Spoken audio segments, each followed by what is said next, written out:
खालीलपैकी सकर्मक क्रियापदाचे वाक्य कोणते ते ओळखा. ठीक आहे, बघा पहिलं वाक्य, राजाला मुकुट शोभतो. शोभणारा मुकुट, या वाक्यामध्ये मुकुट कर्ता आहे. शोभण्याची क्रिया कोणावर होते तर मुकुटावरच होते, राजावर होत नाही. मुकुट शोभतो, राजा शोभत नाही. ठीक आहे, आणि म्हणून हे अकर्मक आहे, त्यामुळे हे आपलं उत्तर येणार नाही. श्रावणीला थंडी वाजते.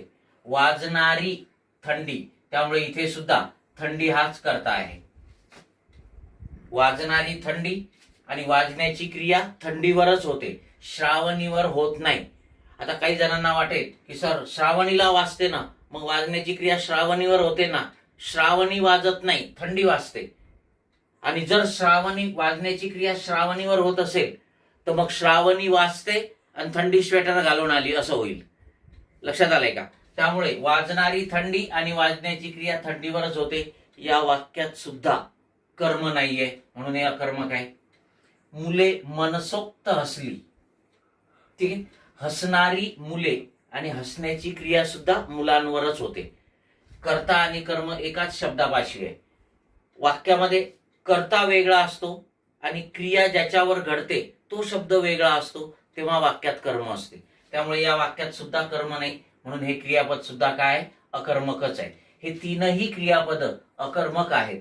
त्याने दरवाजा उघडला. उघडणारा तो कर्ता. उघडण्याची क्रिया कोणावर झाली? दरवाजावर, कर्म. आणि म्हणून हे जे वाक्य आहे, हे जे क्रियापद आहे, हे सकर्मक आहे. वाक्य सकर्मक आहे, क्रियापद सकर्मक आहे, आणि म्हणून 4 नंबरचा पर्याय आपलं उत्तर आहे. लक्षात घ्या, हे जर कळत नसेल ना तर एक ट्रिक सांगतोय मी तुम्हाला, लक्ष द्या. कर्म ओळखताना बऱ्याच विद्यार्थ्यांचा गोंधळ होतो. श्रावणीला थंडी वाजते, वाजणारी थंडी कर्ता ओळखता येतो आपल्याला. क्रियापदातील मूळ धातूला नारा, नारी, नारे, नाऱ्या प्रत्यय लावून कोणी प्रश्न विचारला की आपल्याला कर्ता मिळतो. वाजणारी थंडी. आता कर्ता मिळाल्यानंतर या कर्त्याला ने किंवा नी प्रत्यय लावून भूतकाळी वाक्य होते का बघायचं. झालं तर त्या वाक्यात कर्म आहे, नाही झालं भूतकाळी वाक्य तर वाक्यात कर्म नाही. ठीक, जर थंडीला मी ने नी लावलं तर श्रावणीला थंडीने वाजली, भूतकाळी वाक्य करता येते का? नाही, म्हणजे ज्या वाक्यात कर्म नाही.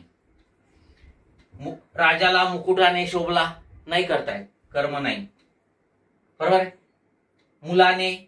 मुलांनी मनसोक्त हसली असं नाही करता येणार आपल्याला, आणि म्हणून हे तिन्ही वाक्य अकर्मक आहेत. Okay, yes.